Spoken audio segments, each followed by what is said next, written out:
I never believed in fate until the night a stranger grabbed my wrist in a hospital parking lot and demanded to know my real name. It was 11:47 p.m. on a Thursday in late October.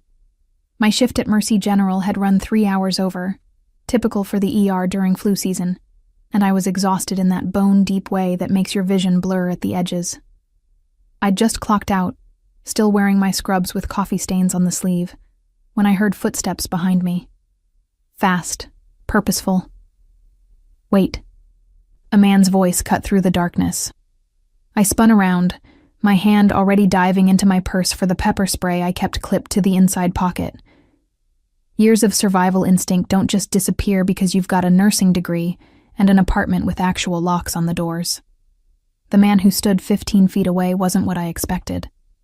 Mid-30s, maybe 6'2", wearing a black suit that probably cost more than my monthly rent.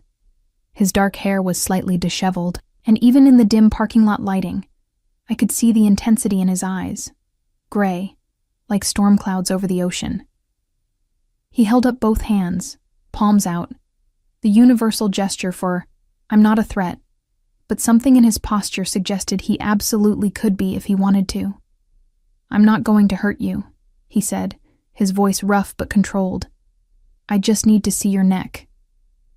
"Excuse me?" I took a step back, my fingers closing around the pepper spray canister. "You need to leave. Now." "The tattoo." He moved closer, not threatening exactly, but with an urgency that made my heart hammer against my ribs. "On the back of your neck, the butterfly. Where did you get it?" My free hand flew to my nape instinctively, covering the small tattoo I'd discovered when I was 16. I hadn't gotten it done. It was just there, as far back as I could remember. The counselors at the group home had said it was probably done when I was very young, maybe before I entered the system. I'd learned to keep my hair down to hide it, to avoid questions I couldn't answer. "How do you know about that?" The words came out sharper than I intended. He pulled out his phone, hands moving quickly, then turned the screen toward me. The photograph showed a woman's neck, olive-skinned and elegant, with the exact same tattoo as mine. A small monarch butterfly with its wings spread, each detail identical. The intricate pattern of the wings, the specific placement just below the hairline, the size, everything matched. "Her name was Isabella," he said, and there was something broken in his voice. "She was my wife. Someone killed her 14 months ago, and I need to know how you have her tattoo." The parking lot seemed to tilt. I steadied myself against my car, the metal cold through my scrubs. "I don't understand. I've had this tattoo my whole life. At least, as long as I can remember." "So did she."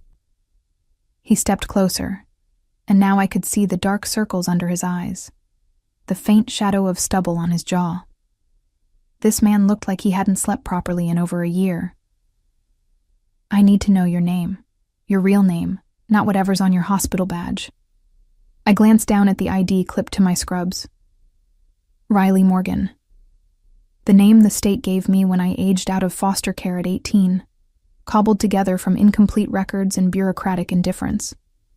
But before that, there had been other names, other homes, other versions of a childhood I'd spent years trying to forget.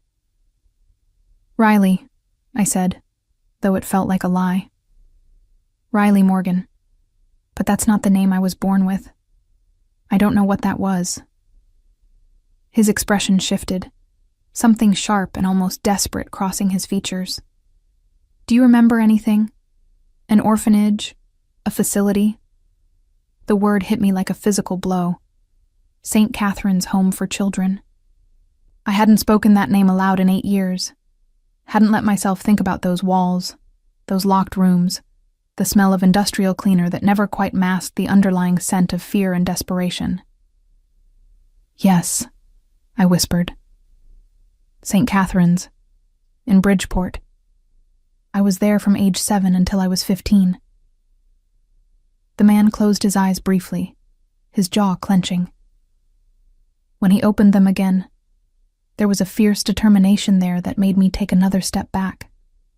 Isabella was there too, he said, from age 6 to 13. She escaped when she was 13, made it to the city, eventually made it out of the life she'd been forced into. His voice cracked slightly. She spent years trying to find the other girls who'd been there with her, the ones who didn't make it out. My knees went weak. I'd known St. Catherine's was bad. The locked dormitories, the special visitors who came late at night, the girls who disappeared and never came back. But I'd survived by keeping my head down, by being invisible, by never asking questions. When I finally escaped at 15, I'd run and never looked back. "Who are you?" I asked. "My name is Mason Wolfe," he said, and the name clicked something in my memory. Newspaper headlines, whispered rumors, the kind of name that carried weight in certain circles. Mason Wolfe, they said, controlled half the underground in the northeastern corridor. Mason Wolfe was dangerous, connected, untouchable. And I think you might be able to help me find the people who killed my wife. I should have gotten in my car and driven away, should have called security, filed a police report, done any of the sensible things a normal person would do when confronted by a man who was essentially admitting to being a mob boss in a hospital parking lot at midnight. Instead, I heard myself say, "I'll meet you. Somewhere public. Tomorrow. But I'm not promising anything." He nodded, relief flickering across his face. He pulled out a business card, expensive stock, simple black lettering, and held it out. "There's a coffee shop on 7th and Madison. Tomorrow at 2 p.m. I took the card, our fingers briefly touching. His hands were warm, calloused, the hands of someone who'd done more than just sign papers and make phone calls. "How did you find me?" I asked. "I've been looking for months," he said quietly. "Anyone who might have known Isabella at St. Catherine's. It took me this long to track down enough records to get names, and most of those names led nowhere. Dead ends, fake identities, women who disappeared into the system or worse. But 3 weeks ago, I found a photograph from the orphanage records, a group photo from 2006. You were in it, you and Isabella, standing next to each other in the back row. Both of you had your hair up. Both of you had the butterfly." He showed me another photo on his phone. It was grainy, black and white, taken with an old camera. But there we were, 2 girls among maybe 20 others, standing in front of St. Catherine's main building. I remembered that day. They'd made us dress up, smile for the camera, some kind of inspection or fundraising photo opportunity. I'd been 12. The girl next to me had been maybe 14 or 15, with long dark hair and eyes that looked too old for her face. Isabella. "I don't remember her," I said, though it felt like another lie. There was something about that face, something familiar in a way that made my chest ache. "I don't remember much from those years. I think I tried not to." "Tomorrow," Mason said. "We'll talk tomorrow. There are things you need to know. Things Isabella left behind that might explain everything." He walked away before I could respond, disappearing into the shadows between the cars. I stood there for another 10 minutes, staring at the business card in my hand and the photograph on my phone screen where I'd taken a picture of his phone, unable to process what had just happened. When I finally got home to my tiny studio apartment, I couldn't sleep. I sat on the edge of my bed and pulled my hair up, angling my phone's camera to see the butterfly tattoo on my neck. Such a small thing, maybe an inch across. I'd always thought it was beautiful, even if I didn't understand why I had it. Now, staring at the image of Isabella's neck on Mason's phone, seeing the exact same butterfly in the exact same place, I felt like I was looking at a ghost. I pulled out my laptop and started searching. St. Catherine's Home for Children, Bridgeport. The results were sparse. A few old news articles, some charity records, a building permit from 1989. The place had officially closed in 2008, just 3 years after I escaped. citing financial difficulties, according to the records. But there were no follow-up stories, no investigations, nothing to suggest what had really happened there. Then I found a different search result, buried on the 5th page of Google. A blog post from 2014, written by someone with the username ButterflyGirl88. The post was titled, "They Marked Us." "We all had the same tattoo," the post read.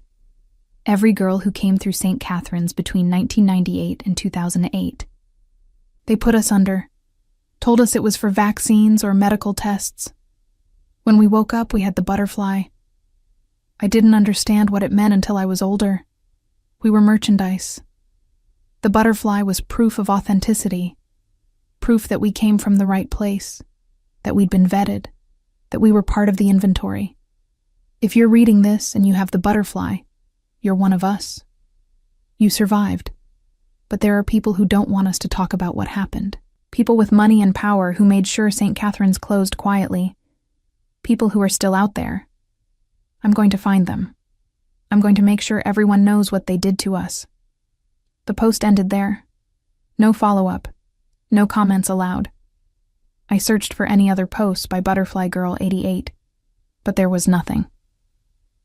The blog had been deleted shortly after that single entry. I pulled up the photograph of Isabella again, zooming in on her face. Had she written that blog post? Had she been hunting the people responsible for St. Catherine's when she died? My phone buzzed. An unknown number. I know it's late, but I couldn't sleep. I wanted to say thank you for agreeing to meet. Isabella would have wanted me to find you, to keep you safe. Mason. I stared at the message for a long time before responding.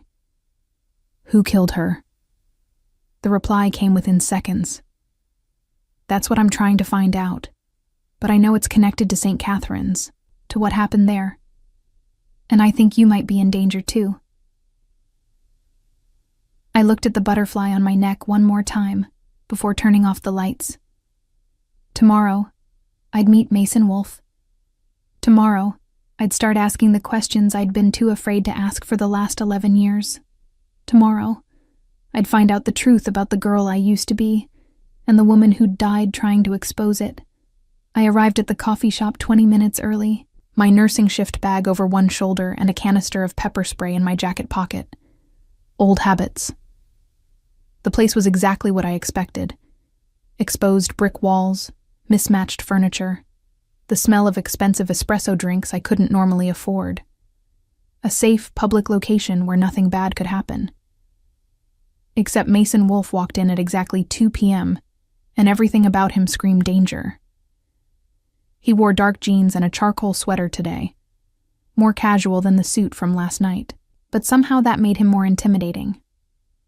Without the business armor, I could see the strength in his shoulders, the way people instinctively moved out of his path as he walked to my corner table.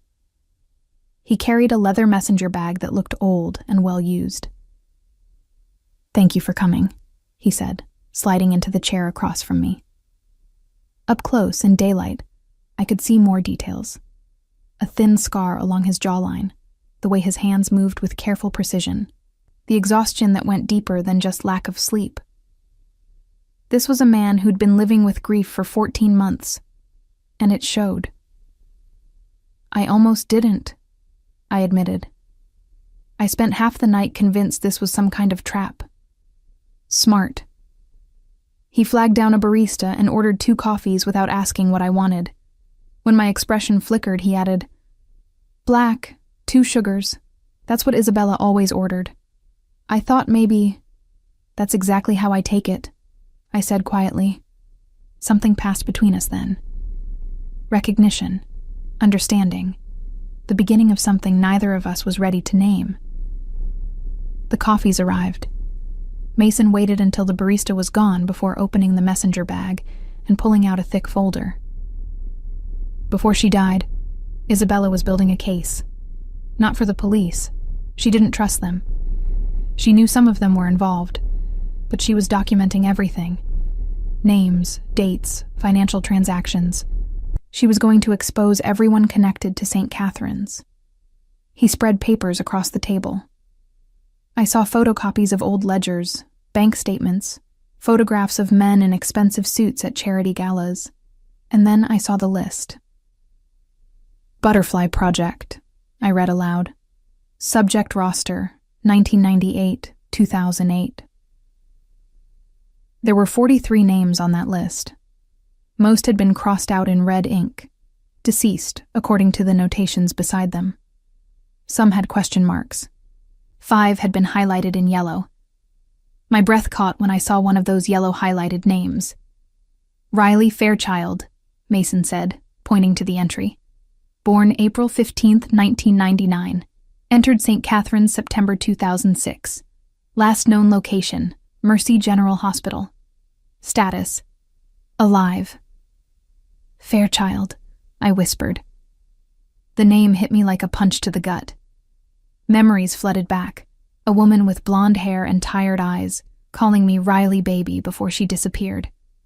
My mother. At least, I thought she'd been my mother. I was 7 when I went into St. Catharines. Everything before that was fragments and shadows. Isabella's name was Isabella Fairchild before she married me, Mason continued. She thought you might be her sister. Half-sister, maybe. She found your entry in the record 6 months before she died, but by the time she located you, His voice broke. He looked away, composing himself. She ran out of time. I stared at the list, my vision blurring. 43 girls. 37 dead. The weight of it was crushing. What happened to them? I asked, though I wasn't sure I wanted to know. Trafficking, mostly. St. Catharines wasn't really an orphanage. It was a processing center. Mason's voice was flat, clinical, like he'd practiced saying these words without falling apart. They'd take girls from the foster system, kids with no family, no one looking for them. They'd keep them at St. Catharines for a few years, train them, mark them with the butterfly. Then they'd sell them. Domestic servitude, prostitution, worse. The girls who disappeared, I said, remembering. The ones they said got adopted or transferred to other facilities. They were sold. Mason pulled out another document, a ledger with dollar amounts next to names. I saw Isabella's name there, listed at age 13 with a figure that made me want to vomit. $75. Isabella escaped before the sale went through. She was supposed to go to a buyer in Montreal. Instead, she jumped out of a moving van on I-95 and ran until she hit New York. She was lucky. Most of the others weren't. I looked at my own entry. Age 15, 45, $0. I don't remember how I got out. According to Isabella's notes, you set a fire in the laundry room, created enough chaos that you could slip away in the confusion. You made it to a bus station and ended up in Hartford. From there, you disappeared into the foster system under a different name. He smiled faintly. Isabella was impressed. She'd been looking for you for years. The fire. Yes. I remembered that now. The smell of smoke, the alarms, running through the darkness. I'd thought I was going to die that night. Instead, I'd found freedom. Why the tattoo? I asked. Why mark us? Proof of origin. A guarantee. Mason's expression darkened. The people who ran this operation were connected to major crime families across the Northeast. The butterfly meant you came from St. Catharines, which meant you'd been properly conditioned, medically cleared, documented. It was a brand. Quality assurance for human merchandise. I felt sick. All these years I'd thought the tattoo was beautiful. A mystery from my past. Now I knew it was a mark of ownership. Proof that I'd been cattle in someone's twisted inventory system. Isabella found 5 survivors, Mason continued, pointing to the highlighted names. You, a woman named Jade Chen who's somewhere in Vancouver. 2 others who've gone completely off-grid, fake identities, no digital footprint, and one who died by suicide in 2019. Isabella was trying to contact all of you, to build a case with testimony from survivors. What happened to her? I asked. How did she die? Mason's hands clenched on the table. She was investigating a name, someone she called the director. The person who ran St. Catherine's, who organized the entire operation. She'd narrowed it down to 3 possibilities, all of them people with serious political and financial connections. Congressmen, judges, people who could make evidence disappear. He paused. 3 days before she was killed, she told me she'd figured out who it was. She had proof. She was going to meet with a federal prosecutor she thought she could trust. And she never made it to that meeting. Someone ran her car off the road on Route 9, made it look like an accident, wet pavement, sharp curve, but I found the brake line. It had been cut. His voice was raw with controlled rage. She knew she was in danger. She'd hidden copies of everything, all her research, all her evidence. She told me where to find it if anything happened to her. He pulled out a USB drive and set it on the table between us. This is everything. Names, financial records, testimony from Isabella and 3 other survivors who trusted her, photographs from inside St. Catherine's, documents proving that state officials knew what was happening and covered it up. If we can find the director and get this information to the right people, we can bring down the entire network. I stared at the USB drive like it was a live grenade. Why are you telling me this? Why not just go to the police? Because half the police are on their payroll, Mason said bluntly. Because every time Isabella got close, someone tipped them off. Because the last federal prosecutor she trusted ended up dead 2 weeks after Isabella. Suicide, according to the official report. His gray eyes locked onto mine. I need someone who understands what happened. Someone who survived it. Someone who has as much reason to want justice as I do. I'm a nurse, I said. I'm not a detective or a criminal or... You're a survivor, he interrupted. You're someone who's been invisible your whole life, which means you know how to stay hidden when you need to. You're someone Isabella wanted to protect. And based on these files, you're someone who might be able to identify the director if we can narrow down the suspects. He pulled out 3 photographs. 3 men, all in their late 50s or early 60s. Victor Reeves, state congressman, chairman of the Committee on Child Welfare from 2001 to 2009. His nonprofit foundation donated $2 million to St. Catherine's over that period. Next photo. Lawrence Chen, district attorney, now a state judge. His wife served on St. Catherine's board of directors. He personally handled several cases where girls from the home were reported missing, all closed as runaways. Third photo. Marcus Webb, real estate developer. He owned the building where St. Catherine's operated. Sold it to a shell corporation 3 months before the place closed. Made $4 million profit. I studied each face, looking for recognition. And then I saw it.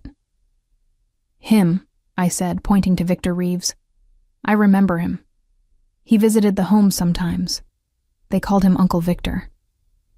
He'd walk through the dormitories, talk to some of the older girls. I remember he had a gold ring with a crest on it, and he smelled like cigars and expensive cologne. Mason leaned forward. Are you certain? Yes.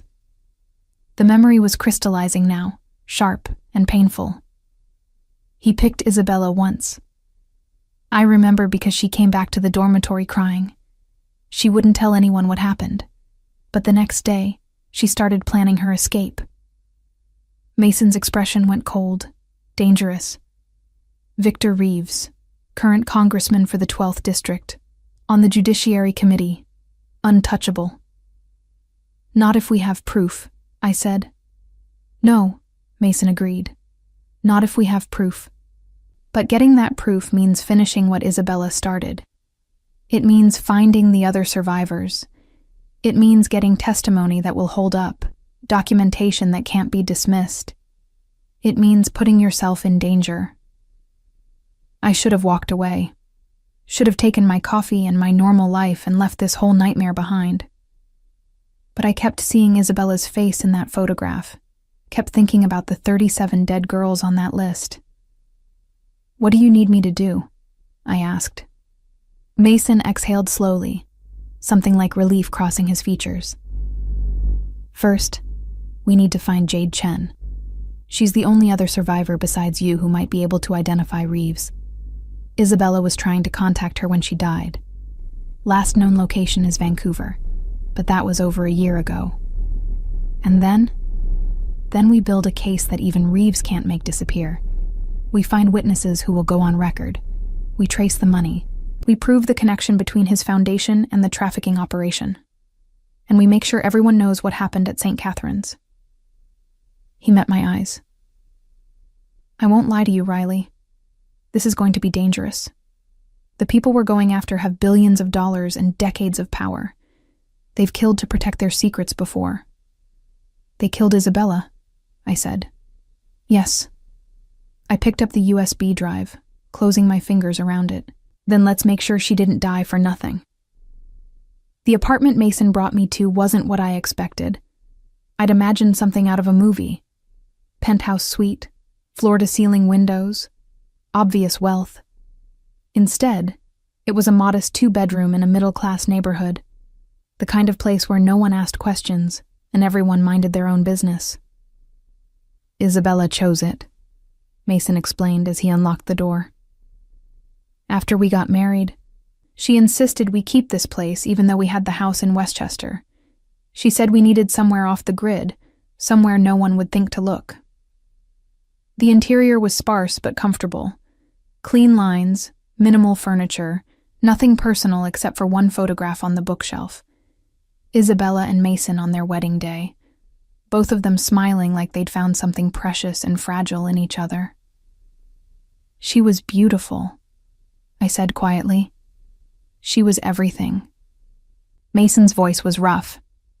He turned away, busying himself with setting up a laptop on the dining table. "She was also brilliant, meticulous. Every piece of evidence in these files is documented, cross-referenced, verified. She knew she was building something that had to be bulletproof." Over the next 3 hours, we went through Isabella's research. It was more extensive than I'd imagined. Not just names and dates, but a complete map of the trafficking network that had operated through St. Catherine's and at least 7 other facilities across 5 states. "The Butterfly Project," I read from one document. "Initiated 1998, primary coordinator VR." I looked up. Victor Reeves. "Isabella traced it back to a nonprofit he founded in 1997, Mason said, pulling up financial records on the laptop. "The Foundation for Child Welfare. On paper, it's a legitimate charity that provided funding to group homes and orphanages. But if you follow the money..." He clicked through several screens, showing me a complex web of transactions. "It's a money laundering operation. Donations come in from legitimate businesses and philanthropists. That money gets funneled through various accounts, stripped clean, then emerges on the other side as payments to shell corporations that don't actually provide any services. And St. Catherine's received $200,000 annually from the foundation. That money was supposed to cover operational costs, staff salaries, medical care for the children. But the actual expenses were maybe $50,000 a year. The rest?" He showed me another set of records, divided among 6 people. Reeves got the biggest cut, about $80,000 a year. The rest went to the director of St. Catherine's, 2 caseworkers, and 2 individuals Isabella couldn't identify. Probably handlers or buyers. I felt cold despite the warm apartment. They were stealing from a charity meant to help children while trafficking those same children. It's worse than that. Mason opened another file. The foundation received government grants. Taxpayer money was literally funding a child trafficking operation, and no one noticed because Reeves controlled the oversight committee. I stood up, needing to move, needing to process. How did Isabella figure all this out? She was careful, patient. After she escaped, she spent years rebuilding her life. Got her GED, worked her way through community college, eventually became a social worker. Mason's voice softened. She wanted to help kids like her, like you. But every time she tried to work within the system, she'd hit walls. Cases that mysteriously closed. Evidence that disappeared. She started to realize that the corruption went deeper than just St. Catherine's. That's when she started investigating on her own. She spent 5 years building this case, working her day job, then coming home and spending every evening tracking down records, interviewing survivors who'd talked to her, following money trails. He pulled up a timeline on the laptop. She found 43 girls who'd been through the Butterfly Project. 37 were dead. Overdoses, suicides, accidents, or just missing and presumed dead. Of the 6 alive, 2 refused to talk to her. They were too scared or too traumatized. One is in a psychiatric facility, unable to communicate. That left you, Jade, and one other woman, Sarah Martinez, who was living in Texas under a new identity. Was? I caught the past tense. She died in a house fire 6 months ago. Electrical malfunction, according to the investigation. But Isabella didn't believe it. She thought Sarah had been silenced. Because she'd talked to Isabella. Yes. Mason's expression was grim. That's when Isabella knew she was running out of time. She started making copies of everything, hiding evidence in multiple locations. She told me if anything happened to her, I had to find the other survivors and warn them, protect them. But she died before she could warn anyone.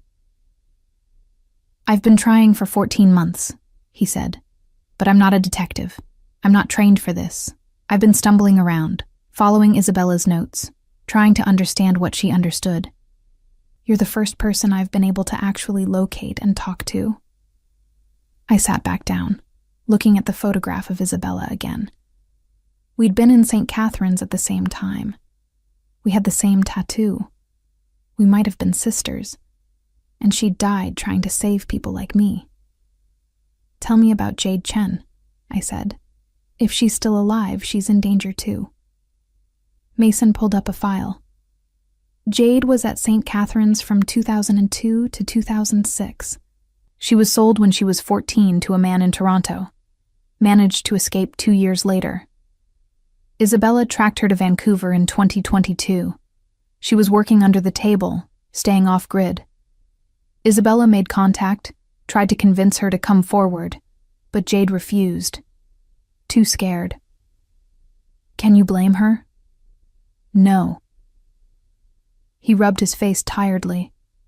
Isabella's last note about Jade was from March 2024. She said Jade had agreed to meet, to talk about maybe providing testimony. They were supposed to meet the week after Isabella died. So Jade might not even know Isabella's dead. Probably not, and if she does, she's probably terrified. She might have run again, gone even deeper underground. I studied Jade's photograph, an Asian woman with short dark hair and wary eyes, taken from what looked like a distance. Surveillance photo, maybe. We need to find her. If Reeves knows about Isabella's investigation, he might know about the survivors she contacted. Jade could be a target. That's what I've been thinking, Mason said. But Vancouver's a big city, and if Jade doesn't want to be found, we have to try. I stood up. Isabella died for this. Sarah Martinez died for this. I'm not going to let Jade be next. Mason looked at me for a long moment, something shifting in his expression. You sound like her. Isabella.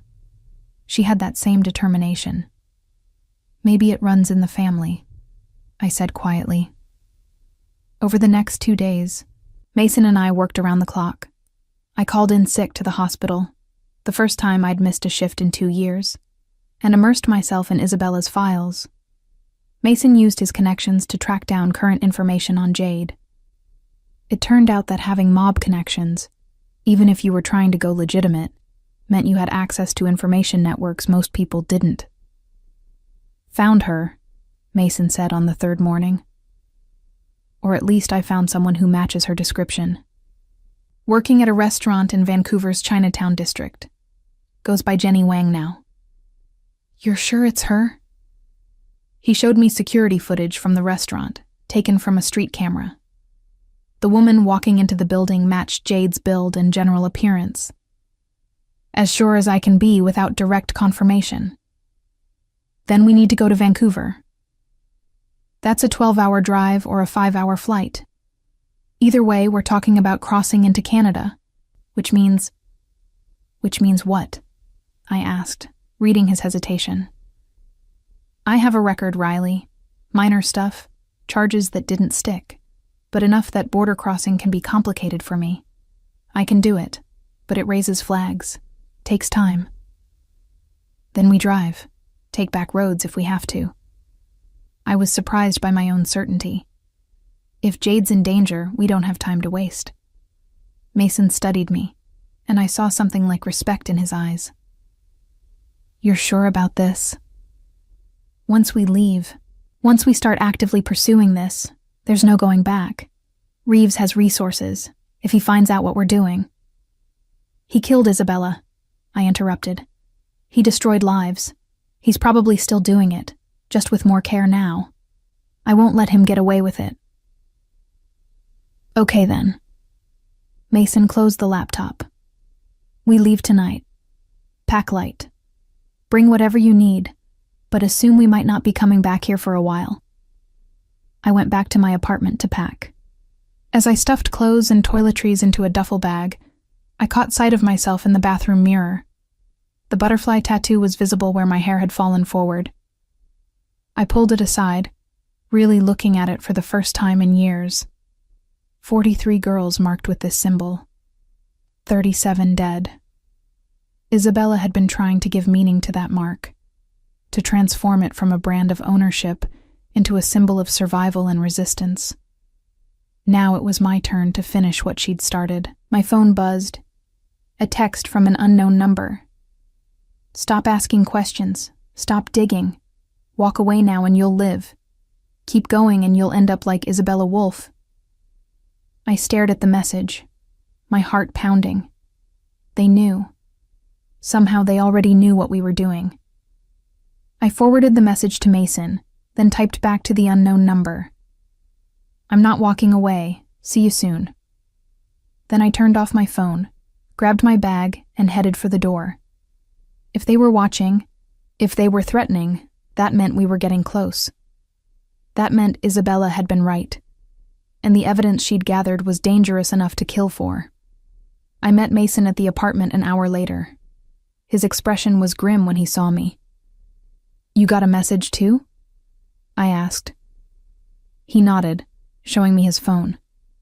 The text was identical to mine. They're trying to scare us off, I said. They're going to try to kill us, Mason corrected. That's not a warning. That's a promise. They're just giving us a chance to run first. Then we don't give them time to follow through. I threw my bag in the back of his car, a nondescript sedan, not the luxury vehicle I'd expected.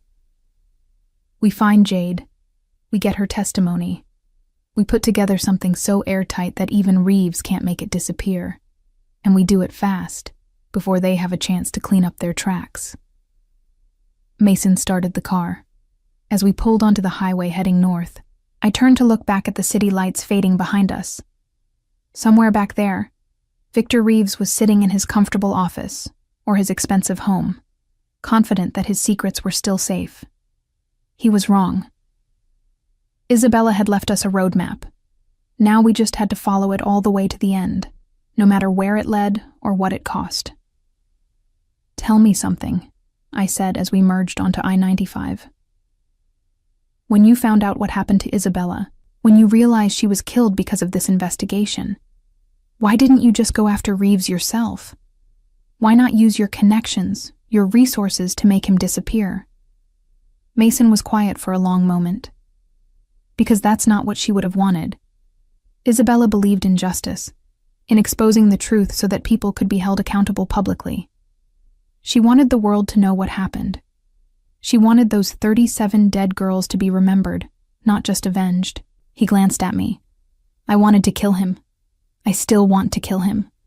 But I'm trying to honor her memory by finishing this the right way. And if the right way doesn't work? His hands tightened on the steering wheel. Then we'll deal with that when the time comes. We drove through the night, taking turns at the wheel, stopping only for gas and coffee.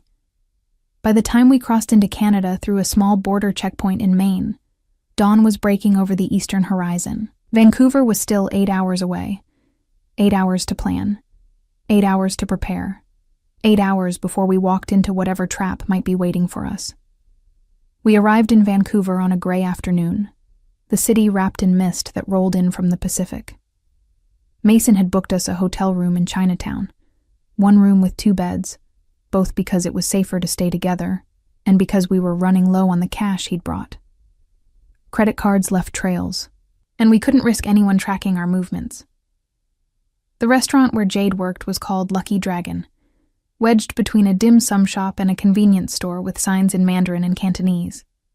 Through the window, we could see it was busy with the dinner crowd, mostly locals, from what I could tell. "We should wait until her shift ends," Mason said.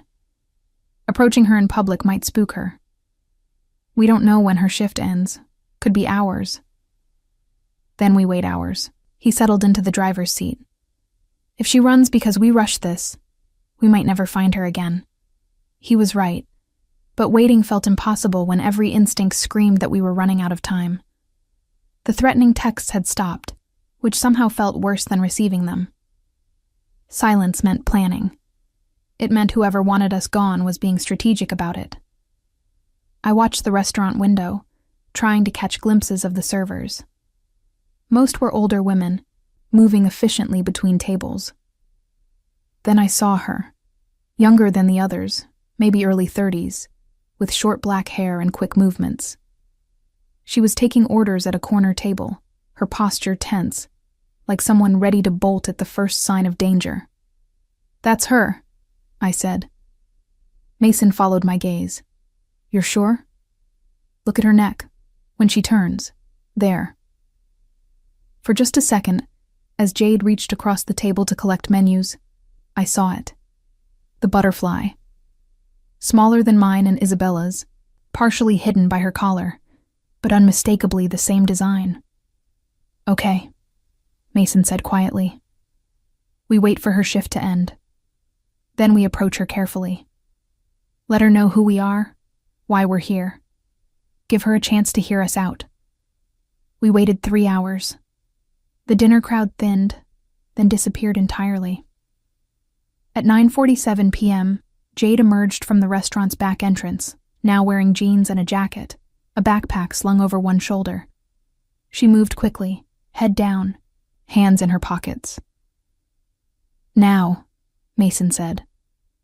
We got out of the car and followed her down the street, keeping our distance. She turned into an alley, a shortcut maybe, or a defensive maneuver to see if anyone was following. Mason and I exchanged a look. This wasn't going to be easy. "Jade," I called out, keeping my voice gentle but clear. "Jade Chen, we're not here to hurt you. We just need to talk." She spun around, and I saw her hand emerge from her pocket, gripping what looked like a knife. Her eyes were wide, terrified, calculating escape routes even as she faced us. "My name isn't Jade," she said, her accent faintly Canadian, the words clipped. "You've got the wrong person." "Jenny Wang," Mason said. "That's what you're going by now, but you were Jade Chen at St. Catherine's Home for Children in Bridgeport. You were there from 2002 to 2006. "I don't know what you're talking about," but her hand was shaking on the knife. I stepped forward slowly, pulling my hair up to expose my neck. "The butterfly, Jade. We have them too. All of us from St. Catherine's. All the girls they marked." Her eyes locked on my tattoo, and I saw something crack in her expression. Fear, yes, but also recognition. Relief, maybe, at not being alone. "Who are you?" she whispered. "My name is Riley Fairchild. though I went by Riley Morgan after I escaped. I was at St. Catherine's the same time as you. I gestured to Mason. This is Mason Wolfe. He was married to Isabella Fairchild. At Isabella's name, Jade's knife hand dropped slightly. Isabella? The woman who contacted me last year? Yes, Mason said. She was trying to build a case against the people who ran St. Catherine's. She died before she could finish it. We're trying to complete her work. She's dead. Jade's voice broke. How? Murdered, I said bluntly. Made to look like an accident. Because she got too close to exposing the truth. Jade lowered the knife completely now, leaning back against the alley wall. She looked exhausted. Years of fear and survival etched into her features. I knew it was dangerous. When she contacted me, when she told me what she was doing, I knew something would happen to her. That's why I said no.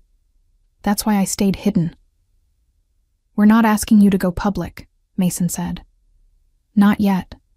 But we need information. Isabella's files have gaps. Things only survivors would know. Details that could help us prove what happened. And if I help you? Jade's eyes were hard. What then? They'll come after me like they came after Isabella. Like they probably came after Sarah. You know about Sarah? I asked. I saw the news. House fire in Dallas. Electrical malfunction. Jade laughed bitterly. I knew what it really was. That's when I changed my name again, moved apartments, stopped using any connection to my old life. I've been waiting for them to find me ever since. They will, eventually, Mason said. If Victor Reeves knows Isabella was in contact with you, he'll keep looking. Your only chance at real safety is helping us take him down first. Victor Reeves. Jade spat the name like poison. He's the one who picked me, the one who arranged my sale. I remember his face, his voice, the way he talked about us like we were livestock being graded for market. Then help us, I said. Help us make sure he can't do this to anyone else. Jade studied us both for a long moment. Then she pocketed her knife and pulled out a cigarette, lighting it with shaking hands. I live 3 blocks from here, small apartment. It's not much, but it's private. We can talk there. Jade's apartment was exactly as she'd described, tiny, sparsely furnished, with locks on every window, and a baseball bat propped beside the door. The walls were bare, except for a single photograph of what looked like a younger Jade with an older woman, both smiling. My grandmother, Jade said, seeing me look at it. The only family I had before St. Catherine's. She died when I was 9. That's how I ended up in the system. She made tea, jasmine, fragrant and calming, and we sat around her small kitchen table. Mason pulled out a notebook and recorder, but Jade shook her head at the recorder. No recordings. Nothing that could be used to identify me if it falls into the wrong hands. I'll tell you what I know, but I won't have my voice on tape. Fair enough, Mason said, putting the recorder away. For the next 2 hours, Jade told us her story. Some of it matched what I remembered, the locked dormitories, the medical examinations that were really just pretexts for marking us with the tattoo, the visitors who would walk through and evaluate us like they were shopping. But Jade had been older when she arrived at St. Catherine's. She'd understood more, seen more. There were 3 main buyers, she said. Domestic buyers who wanted girls for housework and nannying, sometimes legitimate families who treated you decently if you were lucky. International buyers who were trafficking girls overseas, and the specialists. Specialists? I asked. Men with specific requirements, certain ages, certain looks. They paid more. Victor Reeves was a specialist. He liked girls between 13 and 15, brunette, quiet. He'd take them to a house upstate for weekends. Some of them came back, some didn't. Mason's jaw clenched. Isabella went with him once. I remember, Jade said quietly. She came back different, Harder. That's when she started planning her escape. She tried to convince me to go with her, but I was too scared. I thought I'd be safer staying, being compliant, waiting for a good buyer. She laughed bitterly. Instead, I got sold to a man in Toronto who locked me in his basement for 2 years. How did you escape? I asked. House fire. Ironic, given what happened to Sarah. But that one was real. Electrical problem in the old wiring. I got out through a basement window while he was trying to save his computers and files. Ran until I hit the border. Talked my way across by claiming I was a Canadian citizen separated from my family. Made it to Vancouver and stayed invisible ever since. Do you remember any other names? Mason asked. Anyone besides Reeves who was involved in running St. Catharines or arranging the sales? Jade nodded slowly. There was a woman, Linda something. She worked as the director's assistant, but really she was the one who handled the logistics, matching girls to buyers, arranging transportation, managing the money. She was efficient, cold. I remember she wore expensive jewelry and drove a BMW. She didn't live like someone making a social worker's salary. Linda Moreau, Mason said, checking his notes. Isabella had her name in the files but couldn't track her down after St. Catharines closed. She probably retired somewhere nice with all the money she made selling children, Jade said harshly. People like that don't face consequences. They just disappear into comfortable lives while we're left picking up the pieces. Not if we can help it, I said. If we can find Linda Moreau, she might be willing to testify in exchange for immunity. She'd have detailed knowledge of the operation, bank accounts, buyer networks, everyone involved. She'd never talk, Jade said. She's too smart. She knows talking means dying. Maybe, Mason said. But Isabella found a way to pressure people. She traced Linda's finances, found discrepancies that could be evidence of tax evasion or money laundering. If we can pick up where Isabella left off. A sound outside the window made us all freeze. Footsteps in the alley. Slow, deliberate. Jade moved silently to the window, peeking through the blinds. Car parked across the street, she whispered. Dark sedan. 2 men inside. They've been sitting there for the last 5 minutes. Mason was on his feet immediately. Back door? Fire escape. Leads to the alley behind the building. Then we use it. Now. We moved quickly, grabbing our things. Jade paused only to snatch the photograph of her grandmother from the wall. I'm not leaving this behind again. The fire escape was old and creaky, but we made it down without alerting whoever was watching the front. The alley was dark, lit only by a distant streetlight. Mason led the way, moving with the kind of awareness that came from years of knowing when trouble was close. How did they find us? I asked. Could be surveillance on Jade, Mason said. Could be they tracked us from the border. Could be someone at the hotel recognized me. Does it matter? He was right. It didn't matter how. What mattered was getting somewhere safe, figuring out our next move. We made it back to the hotel through back streets and alleys, always checking behind us. The room appeared undisturbed, but Mason insisted we pack and leave immediately. Where do we go? Jade asked. If they found me in Vancouver, they can find me anywhere. Not anywhere, Mason said. I have a place. A cabin in upstate New York near the Canadian border. Isabella and I used to go there. It's registered under a shell company, no obvious connection to either of us. Off-grid. No one knows about it except... He paused. Except Isabella. And she's gone. Then that's where we go, I said. We regroup there, go through all the evidence, figure out how to bring this whole thing crashing down on Reeves and everyone else. We left Vancouver that night, driving back across the border at a different checkpoint, using back roads and small towns where surveillance was lighter. Jade sat in the back seat, quiet but alert, occasionally checking out the rear window. Thank you, she said after hours of silence. For not giving up. For finishing what Isabella started.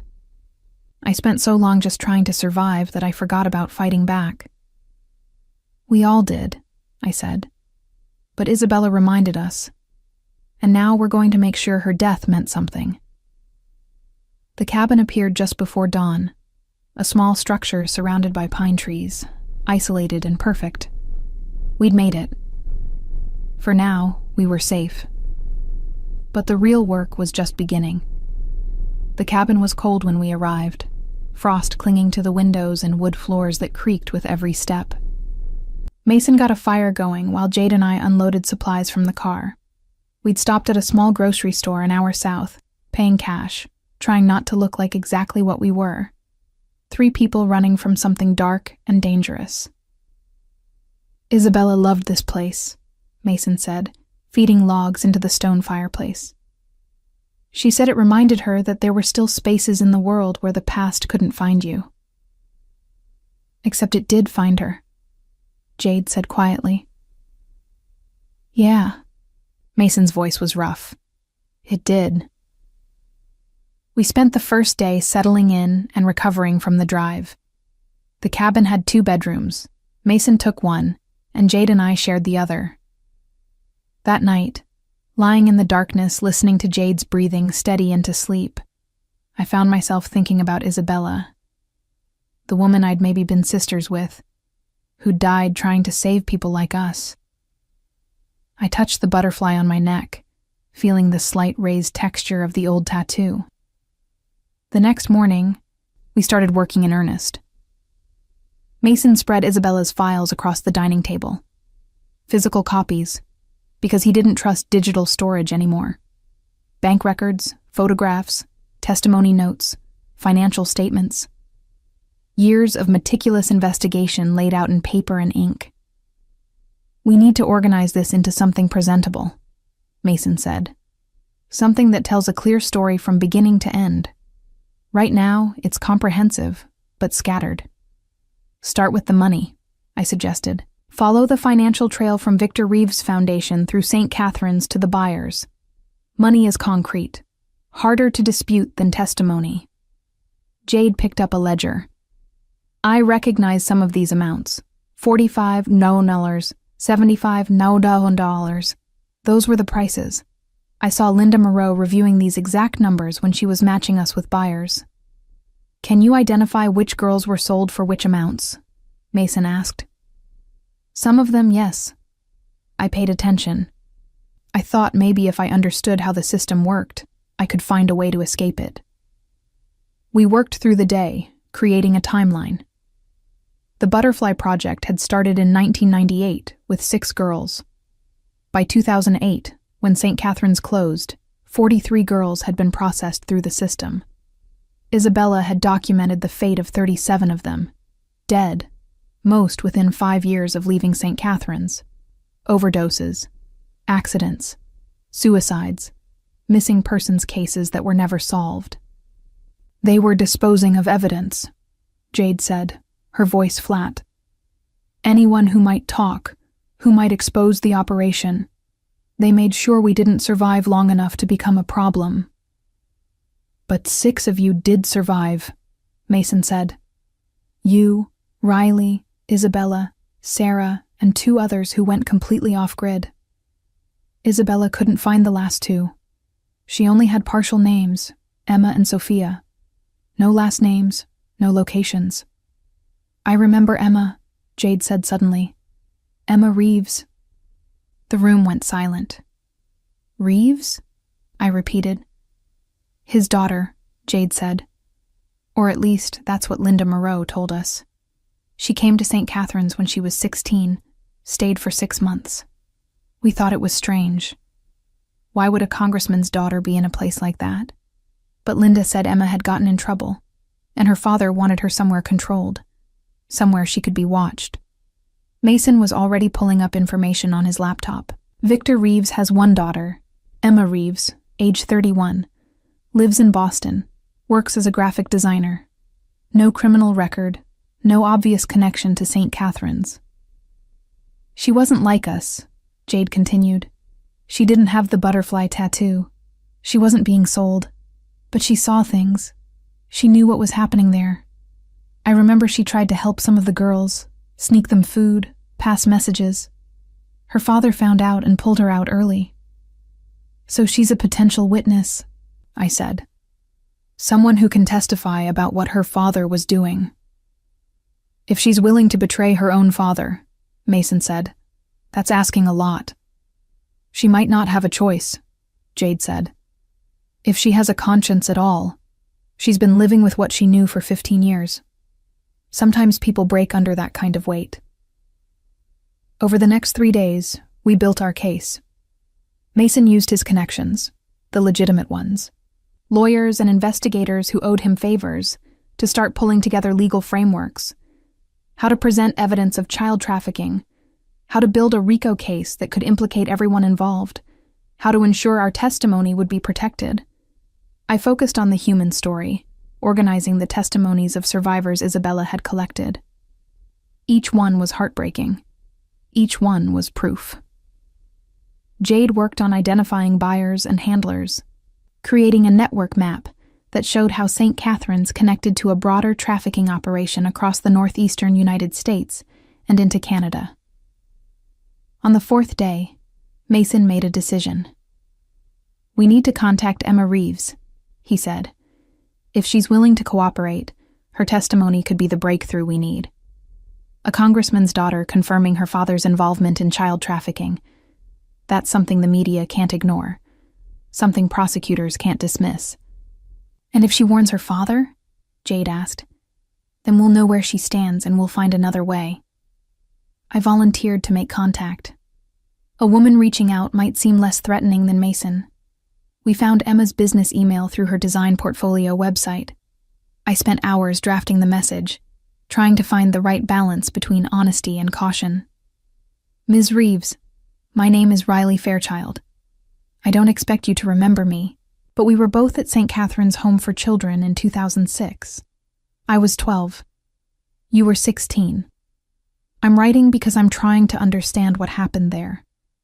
I've learned things that suggest St. Catherine's was not what it appeared to be. I believe you may have witnessed some of the same things I did. I'm not trying to cause trouble. I just want the truth. If you're willing to talk, please respond to this email. I promise confidentiality and respect. Riley. I hit send before I could second-guess myself. The response came 18 hours later. Riley, I remember you. I remember all of you. The girls with the butterflies. Yes, I'll talk. But not over email, and not anywhere my father might be watching. There's a coffee shop in Cambridge near MIT. The Science Cafe on Mass Ave. Can you be there Friday at 2 p.m.? I have information you need. Information my father doesn't know I kept. Emma. Friday was 2 days away. We used the time to prepare, to rehearse questions, to steel ourselves for whatever Emma might reveal. Mason insisted on coming with me, though we agreed he'd sit separately, watching, ready to intervene if things went wrong. The drive to Cambridge took 4 hours. We arrived early, scouted the location, confirmed exit routes. The Science Cafe was perfect, busy enough that we'd blend in, open enough that threats would be visible. Emma walked in at exactly 2 p.m. She looked nothing like her father, petite, blonde, with an artist's style and watchful eyes that probably saw more than people realized. She spotted me immediately, something in her expression confirming she knew exactly who I was. Riley, she said, sliding into the booth across from me. You look different, older, but the eyes are the same, scared but determined. You remember me? I remember everyone from that place. She ordered coffee when the waiter came, her hands steady despite the tremor in her voice. I've been waiting 15 years for someone to ask me about St. Catherine's. I knew eventually the truth would come out. Your father is a monster, she said flatly. I've known since I was 16. Probably should have known before that. But sometimes you don't want to see what's right in front of you. Why were you at St. Catherine's? Punishment. Emma's smile was bitter. I found out what he was doing. I hacked his computer, found files about the foundation, about the girls. I was stupid. I confronted him, threatened to go to the police. He sent me to St. Catherine's to teach me a lesson, to show me what happened to girls who didn't stay quiet. Did it work? For a while. I was terrified. I saw what they did to you and the others. I knew if I talked, I'd end up like that. Or worse. She paused. But before he pulled me out, I copied files. Everything I could find on his computer, on Linda Moreau's computer, on the director's computer. I've had them for 15 years, hidden in encrypted storage, waiting for the right moment to use them. My heart was pounding. Why didn't you come forward before? Because I was a coward, Emma said simply. Because he's my father, and despite everything, some part of me kept hoping I was wrong about him. Because I knew what it would cost me, my family, my reputation, maybe my life. But then I saw Isabella Wolf's obituary 14 months ago. I knew who she was. I knew she'd been at St. Catherine's. I knew her death wasn't an accident. You think your father killed her? I know he did. Because 2 weeks before she died, I got an anonymous email asking if I'd be willing to provide testimony about St. Catherine's. I was too afraid to respond. And then she was dead. Emma's voice cracked. I've been living with that guilt ever since, knowing that if I'd been braver, if I'd spoken up, she might still be alive. You can speak up now, I said. We're building a case. We have evidence, testimony, financial records, but we need someone who can connect it directly to your father, someone whose testimony can't be dismissed. Emma reached into her bag and pulled out a USB drive. Everything's on here. 15 years of files, communications between my father and buyers, financial records from the foundation, videos from his personal files that prove he knew exactly what St. Catherine's was and what it was being used for. She pushed the drive across the table. I'll testify. I'll go on record. I'll do whatever you need. Just promise me you'll bring him down. All of them. Everyone who was involved. I closed my fingers around the USB drive. I promise. There's something else you should know, Emma said. My father has been looking for survivors. He hired investigators to track down anyone who might have testimony about St. Catherine's. That's probably how he found Isabella. And that's definitely how he'll find you if you're not careful. We're being careful. Not careful enough if I could track you down. She slid a piece of paper across the table. That's a secure email. If you need to contact me, use that. Don't use my business email again. And watch your backs. My father has connections in law enforcement, in politics, in organized crime. He won't go down without a fight. She stood up, leaving her coffee untouched. I hope you finish what Isabella started, Riley.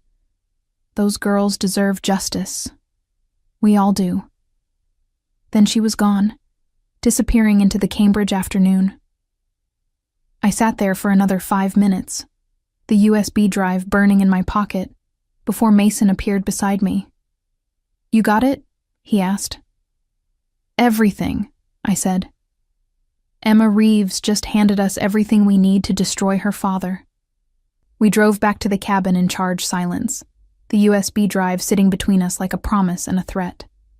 Back at the cabin, Jade was waiting, tension radiating from her as she paced the small living room. Did she show? Jade asked the moment we walked in. She showed, I said, holding up the drive. And she brought everything. We spent that evening going through Emma's files. It was worse than anything Isabella had documented. Video footage of Victor Reeves at St. Catherine's, walking through dormitories, selecting girls. Emails discussing prices and preferences with buyers whose names we recognized. Business leaders, politicians, wealthy socialites. Financial records showing millions of dollars flowing through the foundation into offshore accounts. "This is enough," Mason said, his voice tight with controlled rage. "This is enough to put him away for life. If we can get it to the right people," Jade added. "If we can find prosecutors who aren't on his payroll." Mason pulled out his phone. "I know someone, federal prosecutor in New York, Olivia Chen. She's clean, ambitious, and she's been trying to take down corruption in child welfare systems for years. Isabella was going to contact her before." He stopped. "Before she was killed," I finished. "Yes." Mason was already dialing. "Olivia and I have history. She'll take my call." He stepped outside to talk. Through the window, I watched him pace, gesturing, his body language urgent. When he came back 15 minutes later, his expression was cautiously hopeful. "She'll meet with us," he said. "Tomorrow, her office in Manhattan. She wants to see everything. Emma's files, Isabella's research, testimony from both of you. If it's as solid as I told her, she'll convene a grand jury within a week." That night, none of us slept. We organized everything into a presentation, a complete narrative of the Butterfly Project from 1998 to now. We prepared our testimonies. We rehearsed questions and answers. Just after midnight, my phone buzzed. Unknown number. "You're making a mistake. Last chance to walk away. VR, Victor Reeves." Using his own initials, not even trying to hide anymore. He knew what we were doing. He knew where this was heading. I showed the text to Mason and Jade. "He's desperate," Mason said. "That's good. Desperate people make mistakes. Or desperate people do desperate things," Jade countered, "like kill witnesses before they can testify." "Then we move fast," I said. "We get this evidence to Olivia Chen tomorrow, and we make sure it goes public immediately. Once it's out there, killing us won't help him. The story will be bigger than us." We left for Manhattan before dawn, taking routes we hadn't used before, constantly checking mirrors, watching for tails. The drive took 6 hours. Mason's connection, Olivia Chen, had arranged for us to enter through a secure entrance, bypassing the main federal building entrance. She was younger than I expected, early 40s, sharp-eyed, with the kind of intensity that suggested she didn't tolerate nonsense. Her office was professional but sparse, decorated with law degrees and commendations. "Mason," she said, shaking his hand formally. "I was sorry to hear about Isabella. She was doing important work." "She died because of that work," Mason said. "These are the people who are finishing it. Riley Fairchild and Jade Chen, both survivors of St. Catherine's." Olivia's expression softened slightly as she looked at us. "Thank you for coming forward. I know this can't be easy." For the next 4 hours, we walked her through everything: the financial records, the testimony, the videos from Emma's files. Olivia's face grew progressively darker as she absorbed the evidence. "This is RICO," she said finally. "Racketeering, human trafficking, money laundering, murder. You're looking at federal charges that could bring down not just Reeves, but everyone connected to this operation." She paused. "The challenge is going to be protecting you. Once we move on this, Reeves will know who provided the evidence. You'll need witness protection." "I don't want protection," I said. "I want justice. I want people to know what happened. I want those 37 girls who died to be remembered." "You'll have both," Olivia said. "But you need to stay alive to see it. Let me worry about keeping you safe. You worry about being ready to testify." She made calls while we waited. To other federal prosecutors. To FBI agents who specialized in organized crime and trafficking. To media contacts who could ensure the story broke widely and quickly. By the time we left her office that evening, the machinery of justice was in motion. Grand jury subpoenas would be issued within 48 hours. Arrest warrants were being prepared. A press conference was scheduled for the following week. "What about Emma?" I asked Mason as we drove to a safe house the FBI had arranged. She's exposed now, too. Olivia's people are picking her up tonight, Mason said. She'll be in protective custody until this is over. The safe house was a brownstone in Brooklyn, guarded by federal agents, secure. We stayed there for 3 days while prosecutors built their case. On the morning of the 4th day, news broke. Federal prosecutors charge Congressman Victor Reeves in decades-long child trafficking conspiracy. The story was everywhere. Front page of the New York Times. Lead story on every news channel. The evidence was too overwhelming to ignore, too documented to dismiss. Photos of Reeves being led from his home in handcuffs. Footage of FBI agents raiding the offices of his foundation. Within hours, more arrests followed. Linda Moreau was picked up at the airport trying to flee to Mexico. 3 state officials who'd been on St. Catherine's board. 2 buyers whose names appeared in the financial records. A police captain who'd covered up missing persons reports. The network was collapsing. On the 5th day, Mason got a call from Olivia Chen. "We found her," she said simply. "Found who?" "Sophia Martinez, one of the missing survivors from Isabella's list." She saw the news coverage and came forward. She's been living in Texas under a different name. She wants to add her testimony to the case. One more voice. One more survivor stepping out of the shadows. The trial began 6 months later. Federal courthouse in Manhattan, maximum security. I testified on the 3rd day, Jade on the 4th, Emma Reeves on the 5th, walking into that courtroom and looking her father in the eye as she described everything he'd done. Victor Reeves showed no emotion. He sat at the defense table, flanked by expensive lawyers, maintaining his innocence. But the evidence was insurmountable. The jury deliberated for 4 hours, guilty on all counts. 2 weeks later, sentencing. Victor Reeves received life without parole. Linda Moreau, 25 years. The state officials, 10 to 15 years each. The buyers, various sentences based on their involvement. Justice. Finally. After the sentencing, Mason, Jade, Emma, and I stood on the courthouse steps, surrounded by reporters and cameras. "This is for Isabella," Mason said into the microphones. "For Isabella Fairchild Wolf, who died trying to expose this conspiracy. For the 37 girls who didn't survive.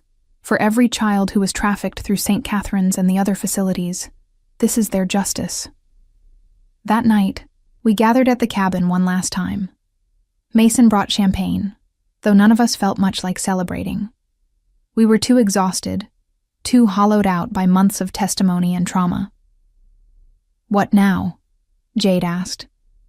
"Now we live," I said. "We build the lives they tried to take from us." "Isabella would want that," Mason added. "She spent years trying to survive, then more years trying to help others survive. She'd want us to do more than just survive, though. She'd want us to thrive." Emma raised her glass. "To Isabella. And to the Butterfly Project, not their project, but ours. A network of survivors who refused to stay silent." We clinked glasses, and for the first time in months, I felt something like hope. In the weeks that followed, we went our separate ways but stayed connected. Jade returned to Vancouver but started the process of getting her life back. Real identity, proper documentation, therapy. Emma started a nonprofit providing legal services to trafficking survivors. Mason sold his house in Westchester and donated the proceeds to fund Emma's organization. And me? I went back to nursing, but I also started speaking publicly about St. Catherine's, about trafficking, about survival. I kept my butterfly tattoo visible now, wearing my hair up, letting people see the mark that had once branded me as merchandise. Now it was a symbol of survival, of resistance. 6 months after the trial, Mason called me. "I've been thinking," he said. "Isabella kept journals. Did I ever tell you that? She wrote everything down. Her thoughts, her dreams, her plans. I've been reading through them, and I found something." An entry from 2 weeks before she died. What did it say? She wrote about finding you, about discovering that her little sister from St. Catherine's was alive, working as a nurse, building a good life. She wrote that finding you gave her hope that all the work she was doing mattered, that if you could survive and thrive, then maybe there was a purpose to everything she'd been through. My throat tightened. I wish I'd known her. You did, in a way. You were connected. By the butterfly, by St. Catherine's, by survival. He paused. She also wrote that she wanted to make sure you stayed safe. That if anything happened to her, she hoped someone would find you and warn you and protect you. You did that, I said. You finished what she started. We finished it, Mason corrected. All of us together. That's what Isabella would have wanted. A year later, we held a memorial. All the survivors who were willing and able to attend gathered in a small park in Bridgeport, not far from where St. Catherine's had once stood.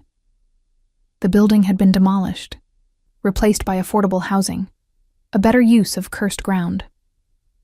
We planted 43 trees in a circle, one for each girl who'd been part of the Butterfly Project. 37 had plaques with names for those who died. 6 were living memorials for those of us who survived. Mason planted Isabella's tree, a Japanese maple that would bloom red every spring. I planted my own tree next to hers, a monarch oak, because Isabella had once written in her journals that she wanted to be remembered like the butterfly we all carried, beautiful, transformative, free. As we stood in that circle of trees, survivors and allies and families, I touched the butterfly on my neck one last time. It didn't hurt anymore. It didn't carry shame or fear. It carried memory, yes, but also pride. We were the Butterfly Project, not their project, but ours. The ones who survived. The ones who fought back. The ones who made sure the world knew what had happened. And we would never be silent again. Mason came to stand beside me, both of us looking at Isabella's tree. Thank you, he said quietly, for finishing this, for giving her death meaning. Thank you for not giving up, I replied, for believing her, for believing us. He took my hand, and we stood there together, 2 people bound by loss and justice and something that was starting to feel like hope for the future. The butterfly had marked us, but it didn't define us. We defined ourselves.